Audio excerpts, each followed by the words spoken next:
We'll add one more name of Puja Gurudev tonight after chanting some of the previous names.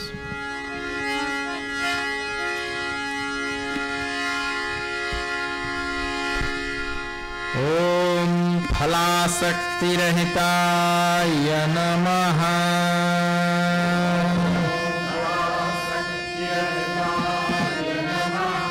Om Bhavaktaya Namaha. Om Bhavaktaya Namaha. Om Bandhamochakaya Namaha. Om Bandhamochakaya Namaha. Om Brahmanisthaya Namaha. Om Brahmanisthaya Namaha. Om Brahmaparaya Namaha. Om Brahmaparaya Namaha. Om Bhayanashanaya Namaha. Om Bhayanashanaya Namaha. Om Bharata Gauravaya Namaha. Om Bharata Gauravaya Namaha. Om Bhumne Namaha. Om Bhumne Namaha. Om Mahavakyopadeshakaya Namaha. Om Mahavakyopadeshakaya Namaha. Om Mahavakyopadeshakaya Namaha. Om Mahavakyopadeshakaya Namaha.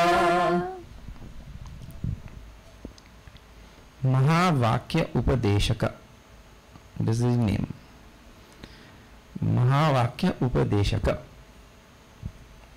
Upadeshaka means one who gives Upadesh. Can you translate Upadesh in English? No translation. We could make up a few. Upadesh. Upadesh means divine teaching. Upadesh means spiritual teachings, spiritual message. Upadesh means Upadesh.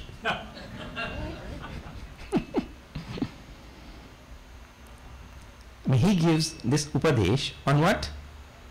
Mahavakya. This is an important thing, on part of the name now. Puja Gurudev's name. What a nice name. Mahavakya means great statements. But not any great statement, Great statements from the Upanishads.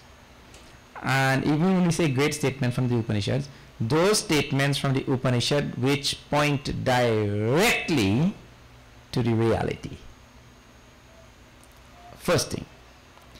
And which at the same time also indicate our oneness with that reality. This is an important point. It's not just that it talks about the reality, and it talks about the reality as something separate and distinct from us. At the same time, when it speaks about the reality, it also speaks about our oneness with that reality.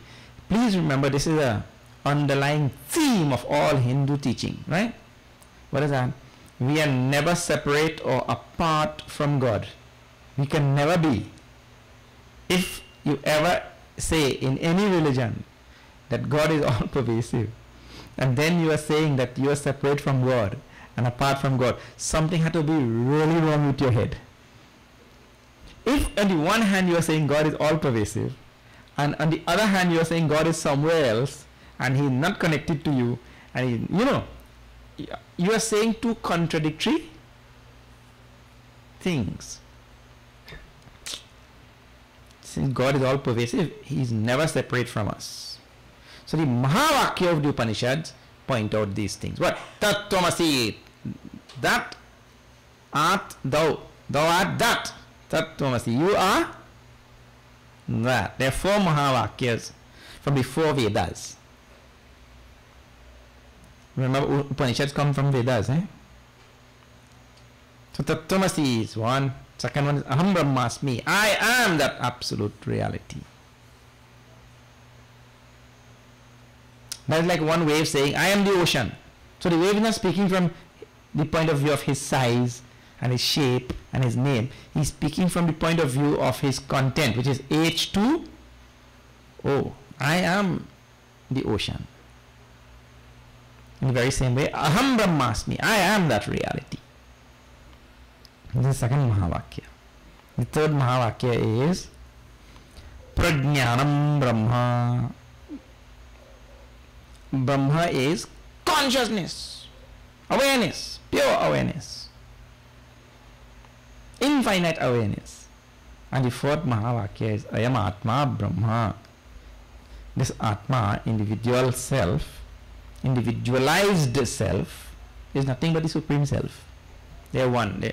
There is an apparent distinction, but really speaking, like for example, see, this is ashram space, and outside is the big space. So this wall seems to be separating both of them. But after 100 years, this wall will not be there. We too. None of us sitting here. Right?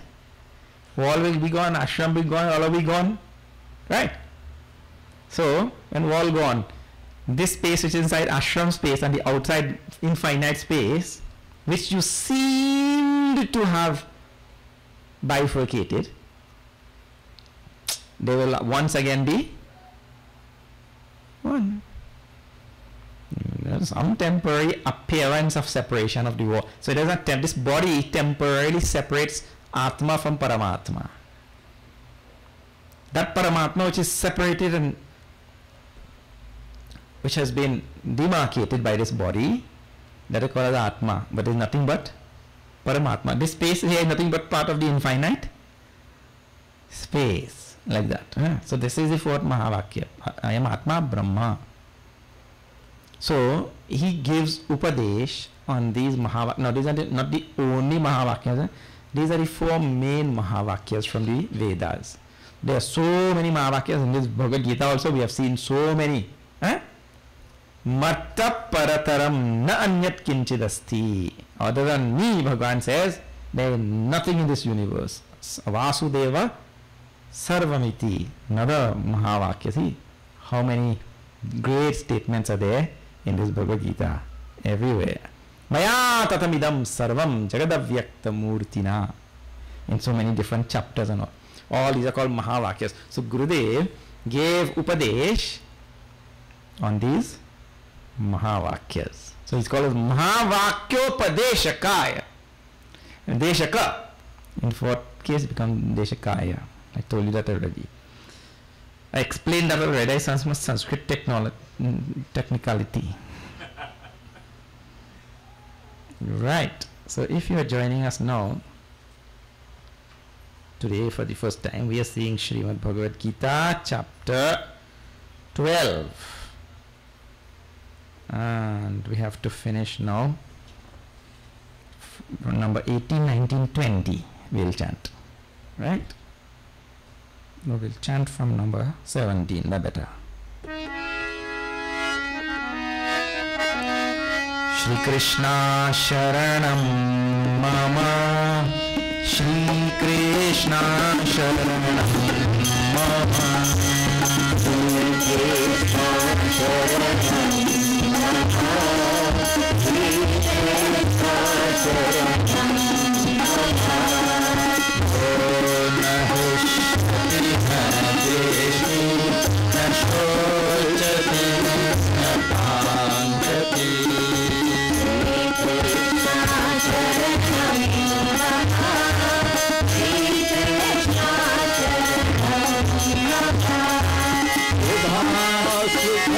Pranityayi Bhakti Manya Same Priyah Krishna Sharanam Mama, Shri Krishna Sharanam Mama, Namashatra Charmitreta Pradhamana Pamanayo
Vrindavan Bihari Lal ki jai. Siddha kasya lakshanani sadhakasya sadhanani. Whatever qualities are there inherent, or whatever qualities are there seen, displayed in the great sages and saints, those qualities become our sadhana. You see, all the great saints, see what greatness lied in these great Mahatmas. Na? So we are supposed to develop these. So here some more in this 12th chapter we are seeing now. Some more great qualities of the Bhakta of Bhagavan, true devotee of the Lord. He is na hrishyati na dveshti. He doesn't, we have likes and dislikes too much, and all of these likes and dislikes, what happen? We all the time, when we get something which we like, hrishyati, yeah, yippee, yahoo. We sing like anything and we jump high. And when we get something which we dislike, dveshti, and we start blaming everybody. Great hate and dislike and this and that. And who caused me to this to happen? Who caused this thing? I would do for them. That's Trinidad language. I would do for them. That is our life. But this devotee of God, na hrishyati na dveshti, na shochati na kangshati. He is all the time in a state of equilibrium. Na shochati na kangshati. No sorrows and no craving and longing and desiring all the time. Kangshati. All the time craving. Shubha ashubha parityagi. This is the other line. One who drop well. Drop to well. What? Shubha and ashubha. Meaning to say, we have very strong ideas that this thing is in this world is bad and this thing is good. Very strong ideas, you wouldn't believe. And when people are younger, they have more strong ideas. They're a little bit more crazy that time, so they have stronger ideas now. That's why I see all the people who are going to fight and kill and put on suicide vest and all kind of thing, right? Or young people. Because that time we will crack. And when they go and put on the suicide vest, they gone totally cracked into pieces. No. Cracked into pieces. Yeah.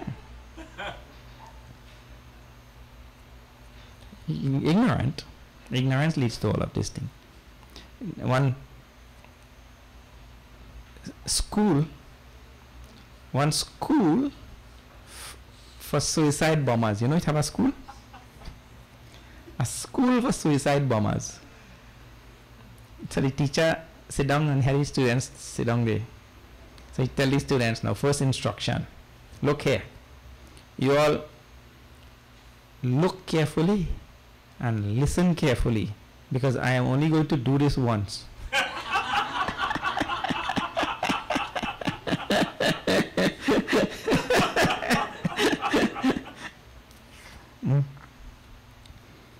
So, in the young age, people have strong ideas of what is right and what is wrong. What is right and what is wrong. They have strong ideas and all. Let me tell you one more thing about that. The worst thing about that in young age, they have strong ideas of what is right and what is wrong, and they never do the right thing. That's the other thing.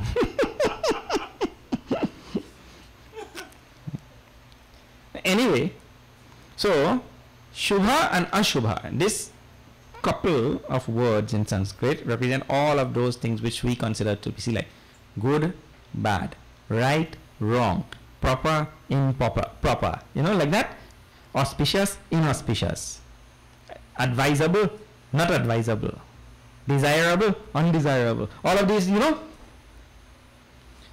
this Bhakta of Bhagwan, he cast out both.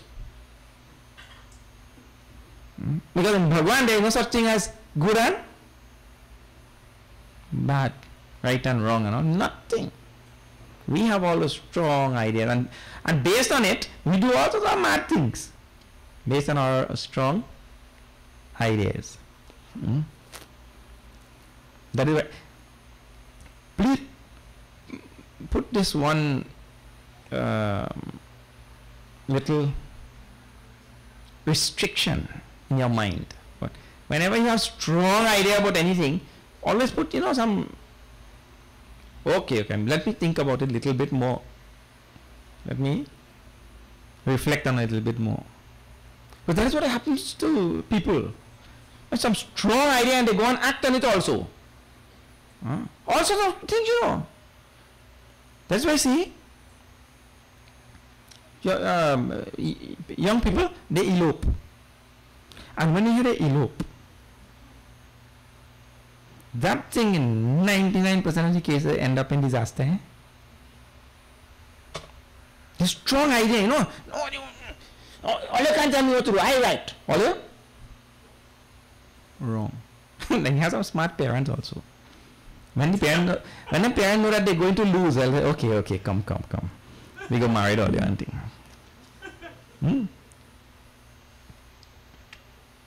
Always the kind of thing that end in trouble. Let me think a little bit more. Let me try to work out this. When there are strong ideas, the idea is, this one more thing. If you have strong ideas that are going to benefit the world, then no matter what people say, you follow those ideas. If you have strong ideas that is only going to benefit you, something wrong with those strong ideas. You have to think again. This is the guiding principle. Benefit the world means what? Yes, there are many people who think that if I'm going to kill 25 of them in the mall, that will benefit the world. So it means to say, you want to slap me and throw me down to lift me up. What kind of thing is that?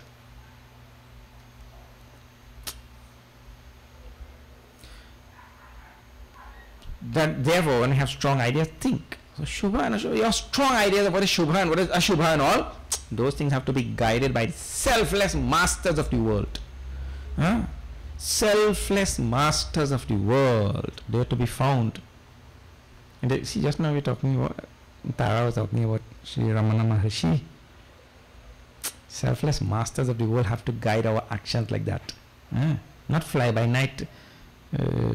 Mad people guiding, and we quickly take to the message also. All right. So Ashubha Parityagi, one who has cast out this strong feeling that we have about Shubha and Ashubha and all that kind of thing. Bhaktimanya same priyaha samashatraucha mitrecha tatha manapamanayoho. He is same towards friend and enemy. A true devotee of God is same towards friend and enemy. You know how, based on what? It's a very simple thing. People usually don't think beyond their strong ideas and their strong attachments. We usually don't think beyond them. How? Think now, look here.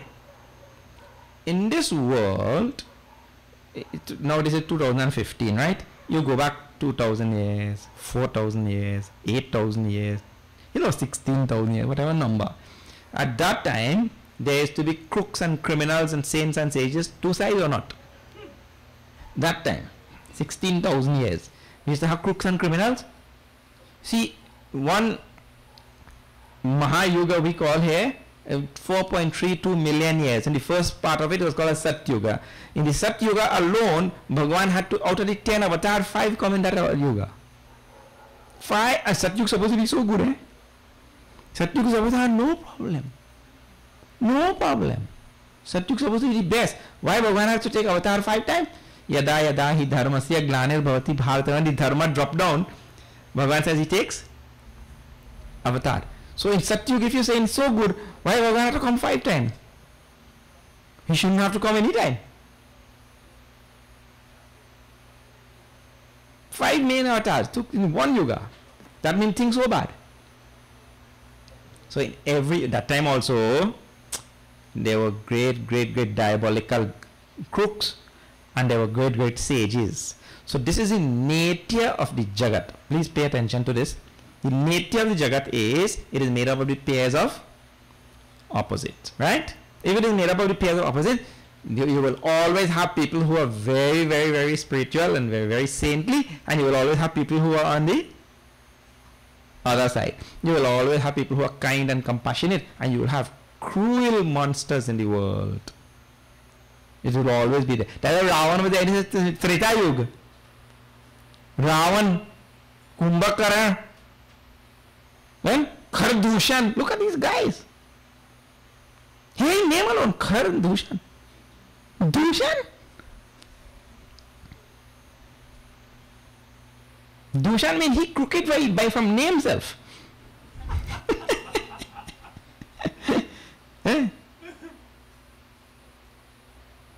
Marichan Subahu, Tadaka.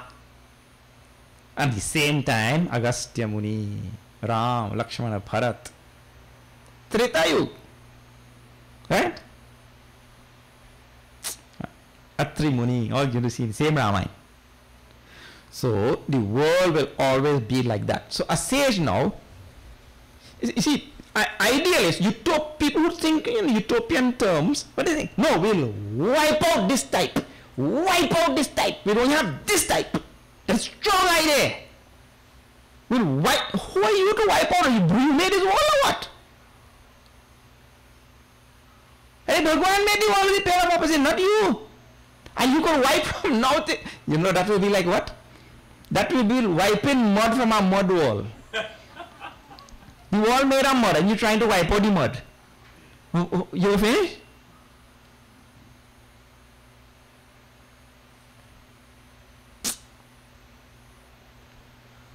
They no finish. So, you accept that the world will be Shatru and Mitra, friend and enemy. The world will have them. So he says, this is the acceptance. This world will have this and this world will have this. Well, I found it like that. I didn't make it. I came into this world, it was there. Yeah? Now, second question will be there. People will say, but Swamiji, you need to say all the evil in the world. I shouldn't try to remove evil in my family, children doing wrong thing. I know you say that the world will have wrong thing and right thing. Right? So children doing wrong thing, family dog doing wrong thing, everybody doing wrong thing. Son shouldn't try to remove it. We say yes, you try to remove it, but you don't think that you will be able to eliminate all wrong things from the world. You understand that it is put there, and in your attempt to remove it, you will get purity of mind. You say, that example is so nice, you know. When you have a stain here, right? I told you this in 3rd chapter. When you have a stain on your clothes, so you take that stain, a cashew stain. Now let me tell you something, and those of you who don't know about that, cashew stain are going nowhere. No matter how you wash that thing with, right? So you take some detergent and you put it there, and you go on rubbing. After you rub for 5-10 minutes, Mr. Cashew stain right is staying right there. Right? But after 10 minutes, your hand real clean. Cashew stain remain, but your hands clean. But that is the nature of the world, and that is why the things are there in the world. The bad things and evil things and undesirable things and unwanted things, they're there. You try to remove them, but you understand. From the beginning, you know, I just tried, you know, cashew stain may go. But you know, in the end, cashew stain are gone. No way. So, you go on trying to remove the things from the world and understand that that is meant for your chitta shuddhi, it is called. You do your karma in dedication to Bhagwan, and that becomes your chitta shuddhi. Purity of mind will come from that. Just like your hands get pure after. Your mind will become pure from doing your work. And that is what we mean by removing adharma. And Bhagwan comes also, right? When Bhagwan comes and he removes Ravan, you think he has removed all adharma? You think, you read Rama, but when you read Rama, you listen to the story, you must think, man. Bhagwan comes and he removes Ravan. So you think all adharma, no, what he says, there is an increase of adharma and a decrease of dharma. When Bhagavan comes, it's not that he's going to remove all adharma, he's just going to bring a... You don't want this one gone too much like this, you know. You know, when you go to buy anything in the market, you don't want the scale like that. You want the scale like that, right? So it's not Bhagavan going to come to remove all adharma. You see how? Look here. At the end of the Ram Ravan Yuddha, that war, Bhagavan made Sita ji go into the fire. This is Valmiki Ramayana, not in Tulsi Ramayana. Bhagavan made Sita ji go into the fire to prove her purity in front of everybody who had gathered there. Right?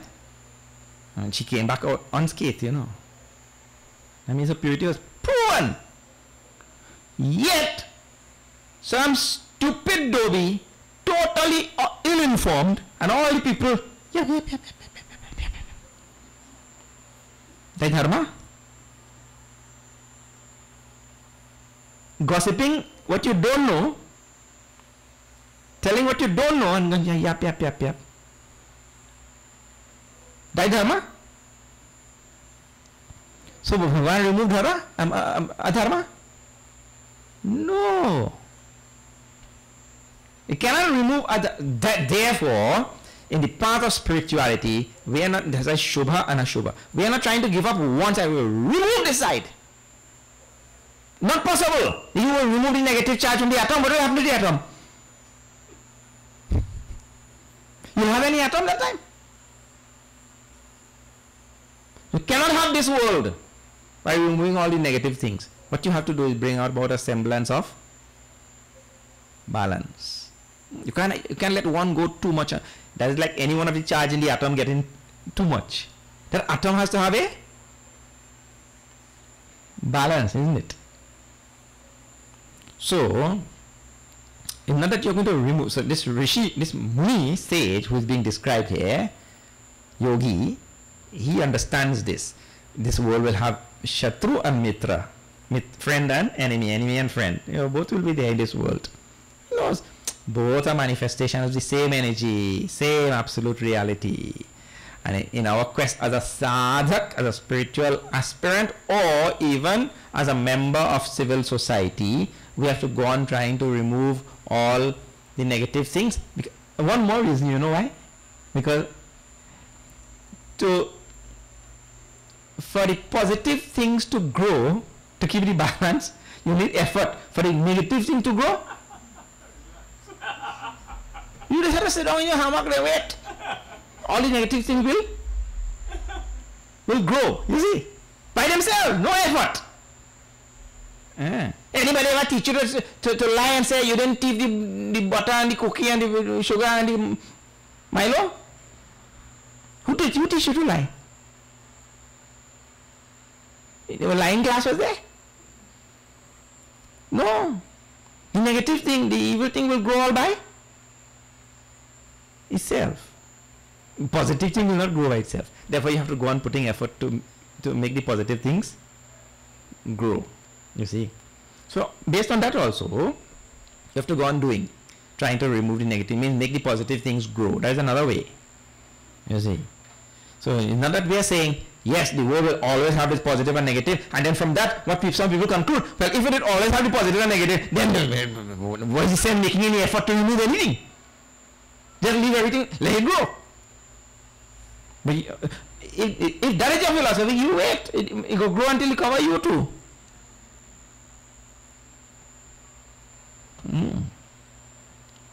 So from two points of view, we have to go on trying to remove them. What is, they will grow all by themselves, and it will eventually, well, of course, Bhagavan said when you get too much ego comes. Then, the other point of view, when you remove it, you get Chitta Shuddhi, purity of mind, which makes you fit for Atma Jnana. That is the idea. Eh? So, Sama Shatras. Therefore, he's Sama. He's same towards enemy and friend because he knows, well, the world will always have all of them. It's like when you go to the zoo, right? You know, a lion has eat people. So, you nobody says, this lion is an evil fella. he does eat people. When I go to the zoo, me are going to see no lion. I go in that side, I go see the panda bear. Because I think they're all cute and nice, you know. I don't want to see no lion, no tiger. People go in there first. He appreciates that lion also has a place in the grand scheme of things. Let me tell you something. If you remove all evil people from the world and evil things, right? They can have no world. One defendant ended up in front of a judge. So the judge tells him no. He said, look, sir, don't you have any shame? This is the 25th time that you appeared before me for crime. You don't have any shame at all? Have you ever made any contribution at all to humanity? You only committing crime? He said, Your Honor, for the last 25 years, I have kept 45 CID officers busy with employment. And look, I'm keeping you busy too. Yeah, the judge. So if there are no criminal, you could have any judge, any court, any police, any army. If there are no criminal, people wouldn't do. I mean, nobody doing any bad thing. If that, no bad karma, then no bad karma means what? Then we are one of doctors too, because you have to do bad karma. You don't get no disease, no nothing. The whole is a system will collapse. Them fellows them keep going, them working hard for the economy. You know? Then you see, if the criminals and we no need to put all the electricity lamp in the night and all that kind of thing. But you know, no need to put locks on your door. No need to put door. Right? What do you need for door? So then the man who making door, the man who making lock, key, locksmith, everything closed down. All court, police, all defense force, this everything closed down, man. Then you close down the whole world. All security system. Think. Everything is tied to each other, na? So he understands this. Rishi understands this. Sama. He is a kya baat hai. I want you, see, you have been so indoctrinated by Western thought that your mind has been totally abused and warped by Western thought. If you are able to just a little bit read some of the older presentations of the rishis, and the way you will see them come out in the beginning to present. Well, once upon a time, there was a thief who was happily going down the road. He presents the story in such a way that that thief has an equally legitimate place in the grand scheme of things like any one of us. There is a presentation. From the very presentation you will see that he understands deep down that that fellow belongs to this world just like anybody else. That is his presentation. But you have been, you know, psychologically abused with Western thought, and a strong line of demarcation has been put between good and evil. These are the do's and these are the don'ts. And if you do the don't, well, you burn in somewhere forever. Your dogs roasted. Yeah. Your dog roasted. Yeah. See. That is what has been put in your head. But to understand, so real state of understanding is this world will have both, and the only reason why I am going to try to remove one of them is because it will bring some sort of chitta shuddhi, and it will also, I will also make effort to make sure that it doesn't take over everything totally. This one way, the other way to see that also is I will be helping Bhagwan, because that is what he comes to do. He comes to put back dharma on a firm footing. So he says, He's sama. He's same to all. Tatha mana apamana yoho. And in mana and apaman, that is, in praise and in blame, or in respect and disrespect. Mana apaman, respect and disrespect. People respect you and some disrespect you. So you remain safe. In fact, you know what?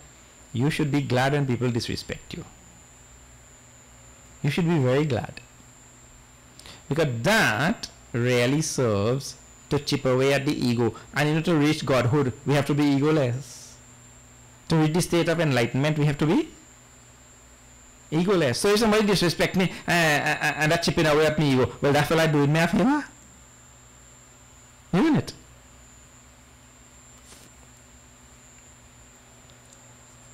Which great saint? Oh, I don't know. Tyagaraj. Or one of them. Tyagaraj maybe.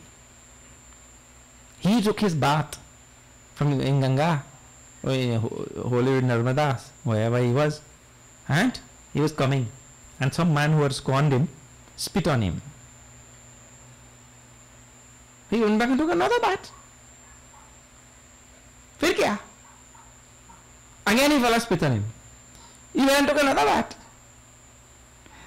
You know, that man spit on him 108 times. In the end, he bowed down by the man's foot. He said, boy, thank you. In my whole life, I never do a whole mala bath. Bath mala. You know, we have bhajan mala, this mala, that mala. He take 108 bath. That sells a great sadhana. You see? That fellow do my favor. Apaman it's called. Disrespect. So mana apaman. What is there? Shitoshna sukha dukkheshu samasanga vivarchitaha. Remaining sama in shita and ushna. Shita ushna means in cold and in heat. You know? I can't say, man, we are going to the ashram now, they have no AC day. I go in the other one. Because what they have? AC. That you even begin to practice the most simple thing in Bhagavad Gita you haven't begun to practice. There are many temples, traditional Hindu, really speaking, in traditional Hindu temples there are no seats like this to sit down, no chairs and benches and things. You have to sit on the floor. You know how many people told me they're not going? We are going there because you have to sit on the floor. So he really can't bear the simplest of discomfort or anything. And in the morning, when you get up and no hot water, oh God, this is a hot country. I don't know why people want hot water. That's an amazing thing. Throw the bucket on your head, man. After one bucket, everything finished. You become nice now, you know. Like when we were in Yatra from Blanchishers to Manzanilla. In the morning time there, no hot water. That's the best. Cold water improves your circulation. It improves your circulation greatly. So there are so many benefits to that cold water. It also wakes you up, brings you from tamas of sleep to sattva of wake. It does. Because you just come out from tamas, sleep is tamas. The hot water can keep you right in tamas. So there are benefits to that also. So Shita and Ushna mean cold and hot. He gone beyond both. Shita and Ushna. Sukha Dukha also. Joy and sorrow. Sama he remains. Sangha Vivarjita means gone beyond all attachments. Be free from attachments in this world. You came alone in this world. Aaye bhi akela. Jaye bhi akela. You heard? दो दिन की जिंदगी है दो दिन का मेला. You came alone. You're going with nobody, you know. You came without anybody? No, Swamiji, I came with a twin. There has been no twin in this world who were born together. One always older. Correct or not? Yeah. One always older. Means you came alone. And even you came with a twin, but let me tell you something. You came together, but you aren't going together for sure. You're not going together. Came alone and will leave alone. Detach yourself from every single thing and being in this world. Sangha vivarjita. Ha, this is a true devotee of God. So devotee is being described. Eh? He is not attached to anything. We are attached to all physical things outside and also to the ideological things, intangible things, ideas, my belief, my likes, my dislikes. We are attached to all of them. We don't want to give them up at all. My preferences. He said, I prefer.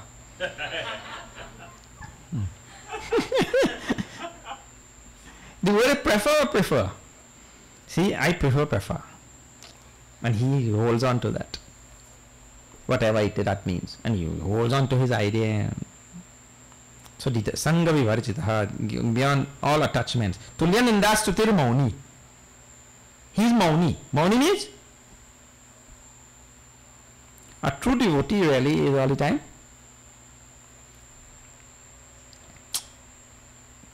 Let me tell you something. For life in general, it's better to keep quiet.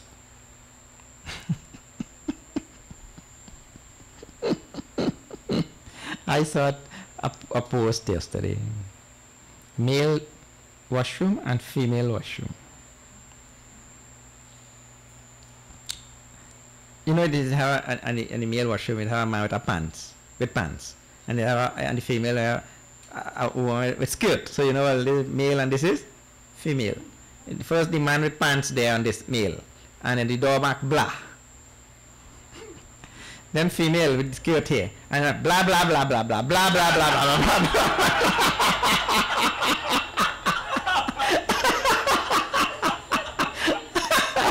Then the male only one blah.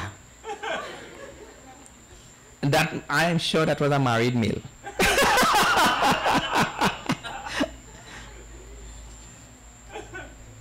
And Mauni means to be able to remain silent. It's the most one. Actually, Bhagavan he talked about this in 6th chapter. He will talk about it again in 18th chapter. This Mauni also is connected with Ekaki. Means learning to be by yourself. Learning to be in solitude, secluded. For some part of the time. You shouldn't all the time, the whole day, you have to be. Some people, when there's nobody around, you know, they feel like claustrophobic, like. When nobody around, oh God, I am alone there. Sometimes we go inside some room and watch that room empty time, nobody. He said, he didn't know, he said, nobody here.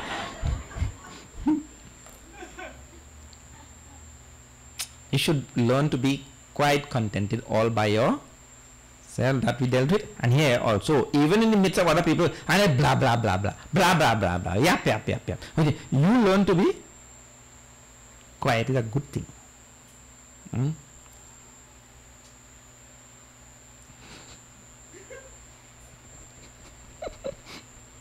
Many people also when they come in close contact with the Swami, they just feel like if they say nothing, the Swami goes say, well, the Swami goes say something, you know.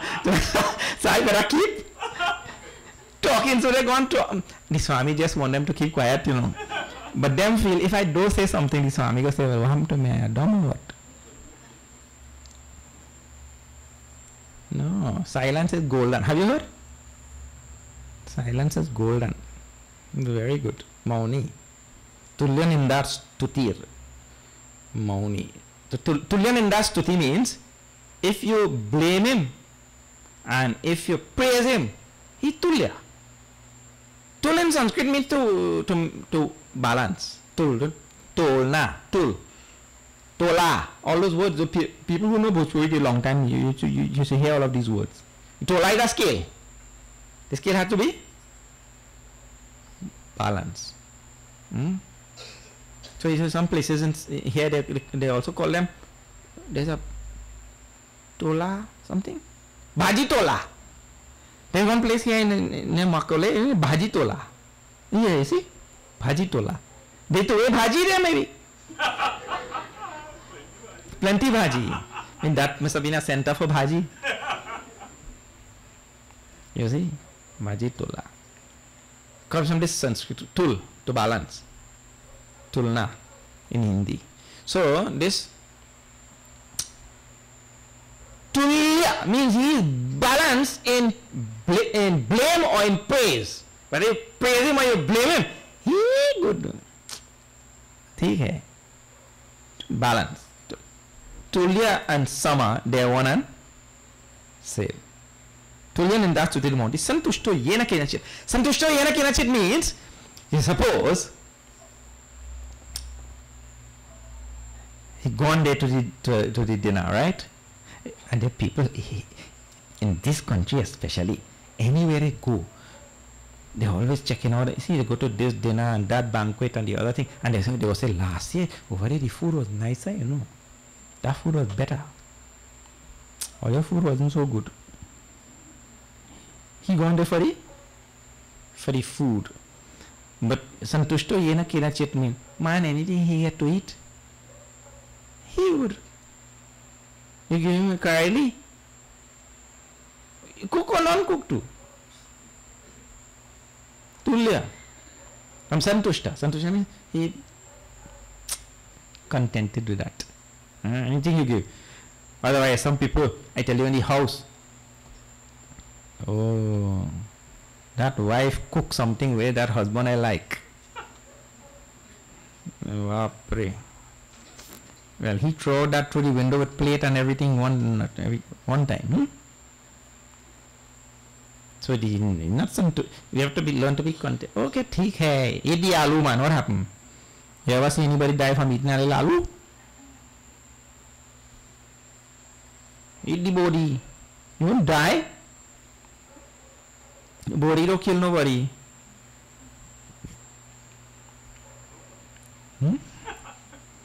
Nobody. Yeah, nobody. Correct. So he contented with anything you give to eat. If the thing is, like for example, sometimes some people are violently allergic to certain things. You know, sometimes some people eat something, then all esophagus and things swell up. So then we can say, no, Bhagavan say, you know, you should be contented with that, eat. Well, that will literally kill him. So don't eat like this. So he's contented with anything. He come here and he doesn't have a proper bed. The floor there. The floor there, what? No problem. But you know, we have our fineries. Silk pillow. Feather pillow. Water bed. Some people have water bed. I know a man buy a water bed one time. First night he's sleeping on the water bed. The bed going so. In the middle of the night he have a dream, get up and he bawling hard. Oh God, I'm drowning. I'm drowning. Water bed. So, no, any little thing that he okay.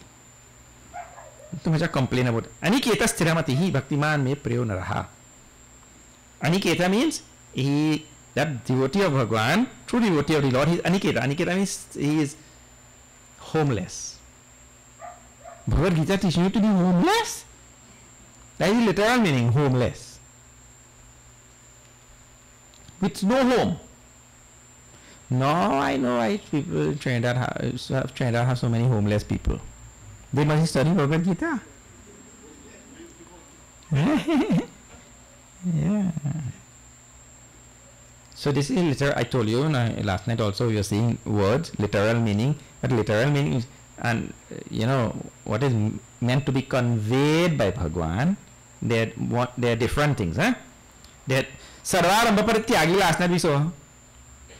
That literally means was given up all activities. But that cannot be the meaning. How you will give up all activities. Saint Mahatmas, Rishis and all after enlightenment also, they never give up activities.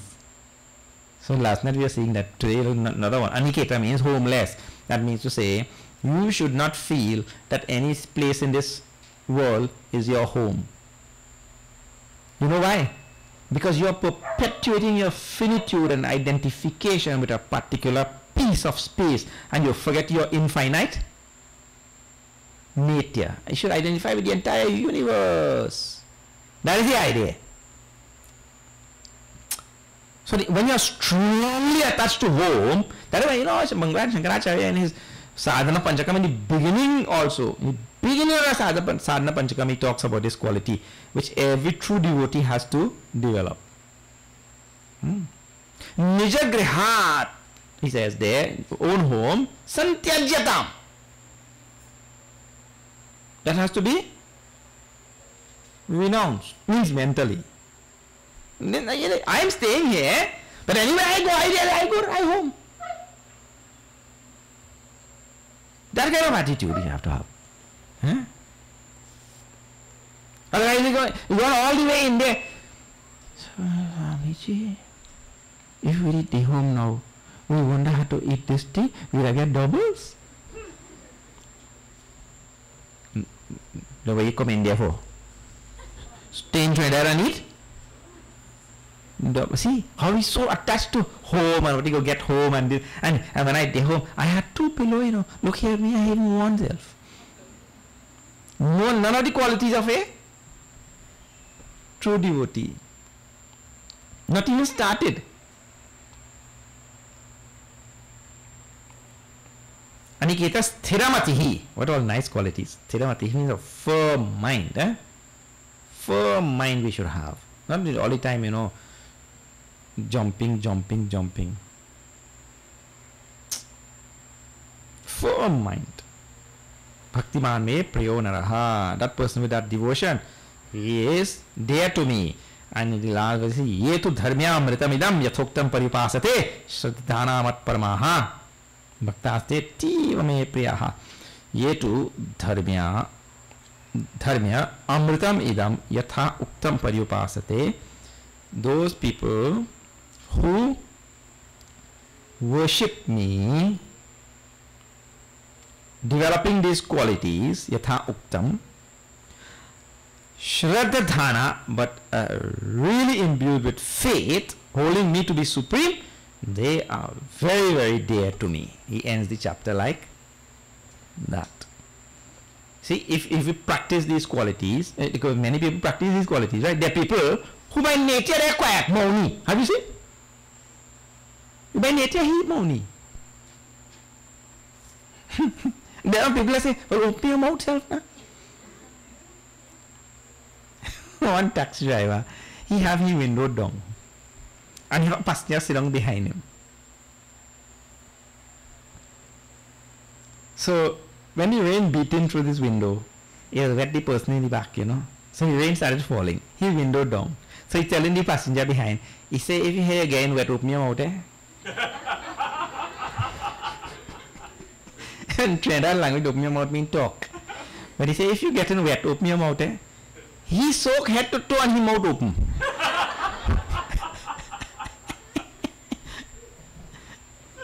You're supposed to talk.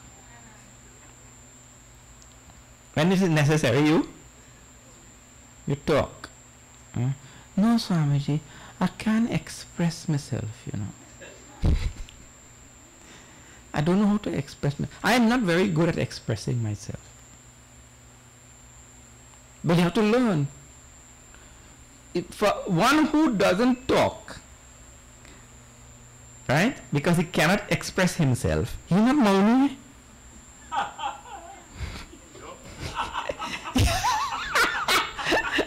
Yes, mauni means one who can very well express themselves but chooses consciously that to keep. He is mauni, not that other one. I have never taken a bribe in my whole life. So you're purporting to be a man of great integrity. I've never taken a bribe in my whole life. I am a man of great integrity. Nobody ever offered you a bribe, that's why you never take. That proves integrity or what? We're not talking about that. One teenager, he got his license now. So he tell you, uncle, he said, come let me take you for a drive. He's driving down the road. Param hit a tree. Two of them come out now. The car there and the car run into the tree. Two of them come out of the car, the uncle laughing too bad. He said, what are you laughing? He said, nephew asking, what are you laughing for? Uncle said, well, I wonder I went to a tree, how you just stop?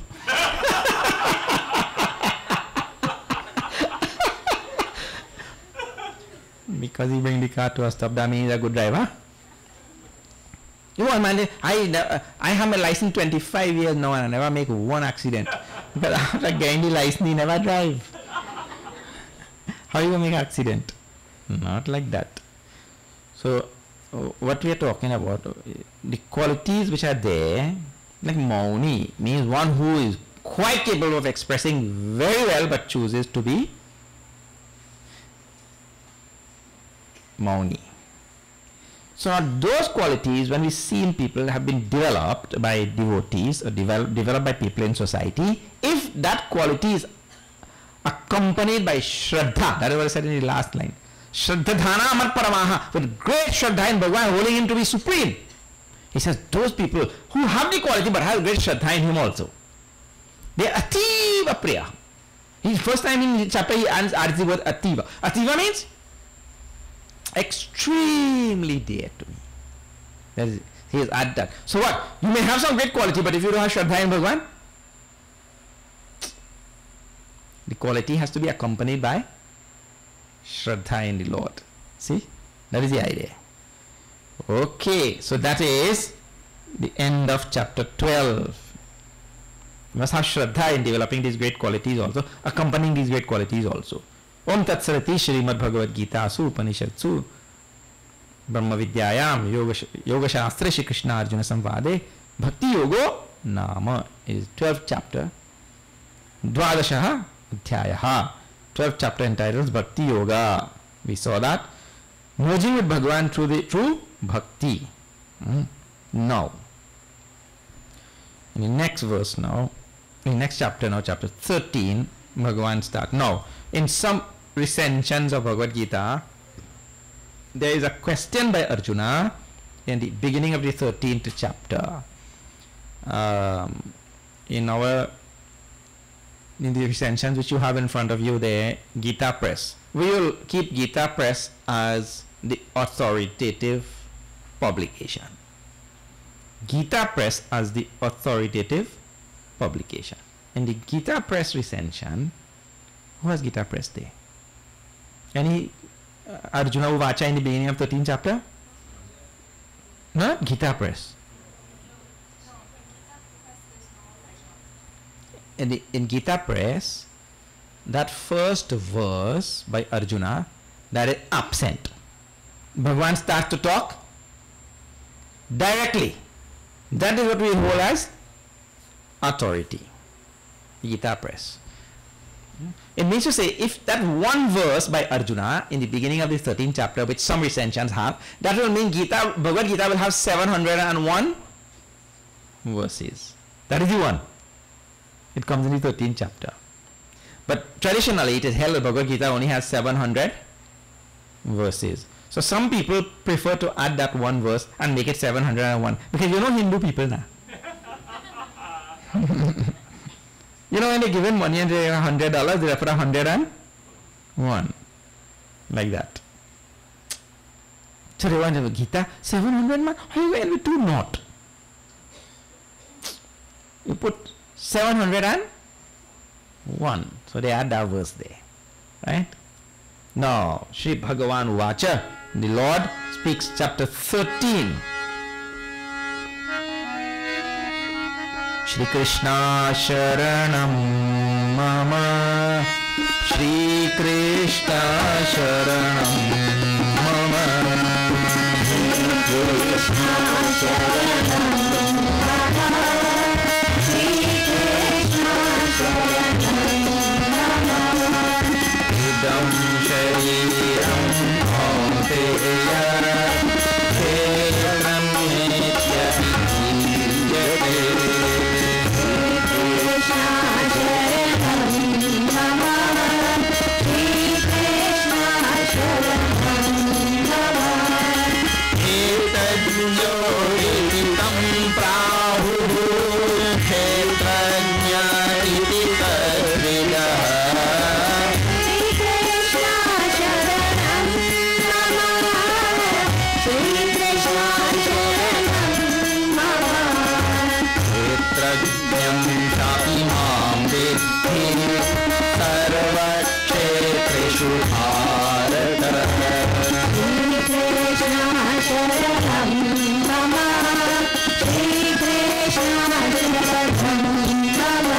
Shri Bhagavan Uvacha Idam Shariram Kaunteya. O Kaunteya, Arjuna, Idam Shariram Kshetram iti abhidhiyate.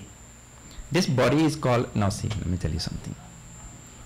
Bhagavan belonged to a period when India had way progressed intellectually, meaning to say that there were so many intellectual strains of thought that had come down over a long period of time. He himself, Bhagavan himself tells in 4th chapter, this thing has been coming down from such a long time. So many strains of thoughts have come down, and there were many different types of terminologies being used by different schools of thought. So those terminologies would have been floating around all the time.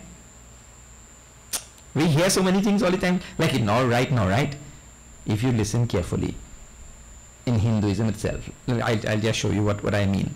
At that time, same thing was happening. Now today also, you hear things like, where it have vipassana.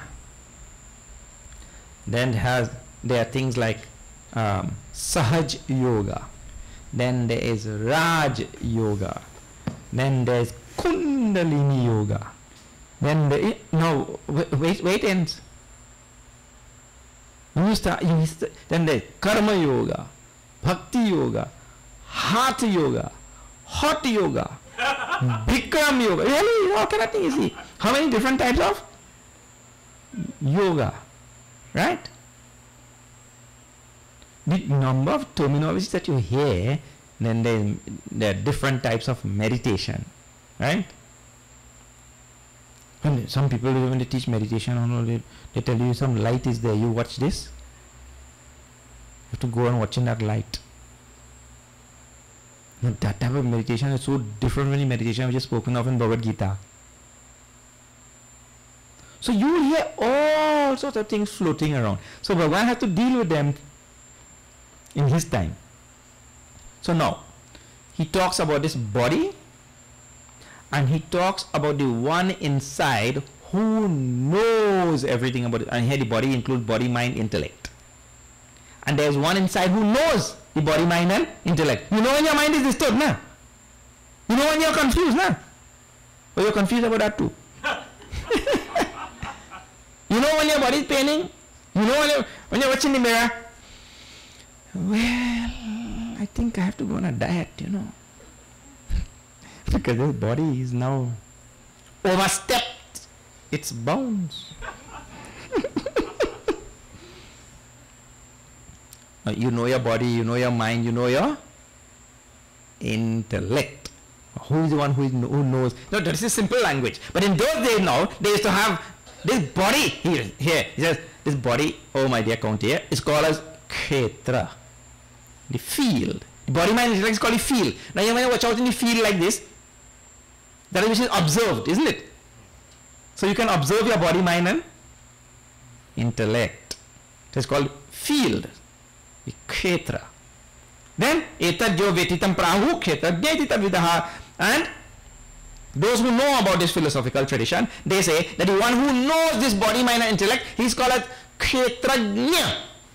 So there are two things. Kshetra, the field, which is the body, mind, intellect, which is known. And the second thing is kshetrajna. Now these are all technical terms, you see, of that time. One is called kshetra, other is called kshetrajna. Jna in Sanskrit means know. To know. So the one who knows the field, Who is the one who, you see, deep down inside of you, there is one who knows that your mind is confused, your intellect is confused, your mind is paining, you have this emotion, that emotion, this, all kind of thing going on inside. People know also, and then they still act on it. Sometimes they don't know. Sometimes they know what is happening, but they don't know why it's happening. All kind of thing. But we know something. We know what is going on inside. So the one who knows is called Kshetrajna. So the body and the mind and the intellect is Kshetra, and the one inside, deeper in that, who knows all three of them, he is called as Kshetrajna. Got that? This technical term of Bhagwan time. Then next verse now, Kshetrajnam chapimam vidhi sarva kshetreshu bharata. Oh Arjuna, oh Bharata, I am, Bhagwan says, he is the Kshetrajna in all kshetra, in all fields. In all body, mind and intellect, there is only one knower who is deep down inside. That is Bhagwan. So we say, but I know my body, mind and intellect. But the one who is knowing, the ultimate knower, is the Lord himself, is the consciousness. Without that consciousness, what knowing will take place? You got a Kshetrajna. Now he says, to conclude that verse, he says, Kshetrajna yoho jnanam. That knowledge where the person knows the kshetra, means the field, and the person also knows the knower. He said, that is knowledge. No, in Trinidad we said, that is knowledge, man. The one who knows both. That is knowledge. In meaning to say that we should know also not the secular observable universe, but we should also know the knower behind the observable universe. When the person knows both, then he knows. If you only know one, usually when we say one, he only knows outside. He knows nothing inside. Then he knows nothing really. Because the one inside is the one who is making everything known. Makes everything knowable. And if he doesn't know that, then he has no knowledge. So it means if you have only worldly knowledge, you know things outside, you really don't nothing. If you don't know the essence. If you know the whole ocean, you never know H2O. I know the Pacific Ocean, the Mediterranean Sea, the Gulf of Paria, Caribbean Sea, Atlantic Ocean, this ocean, that ocean, Red Sea, Dead Sea. You know all ocean by each day, but he never know what is H2. Oh. That means really he know the essence of. Now, what is the nature of this Kshetra? Means the field, body, mind and intellect. And what is the nature of the Kshetrajna? The one inside. Bhagavan said, now I am going to deal with that, but tomorrow. You're going to deal with that tomorrow. And this begins the Jnana portion of the Bhagavad Gita. And now let me tell you a little warning. You have to put on your thinking cap and open the doors of your intellect and do some real thinking. So from this chapter 13 until 18, if you are not prepared to think,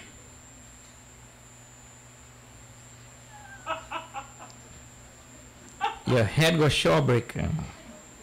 You have to be prepared to do some thinking. Now you're going to hear some real Gyan of Bhagwan. Of course, we've been disseminating from coming up also, but some real knowledge and amazing things the Lord is going to say. This is called Gyan portion and knowledge.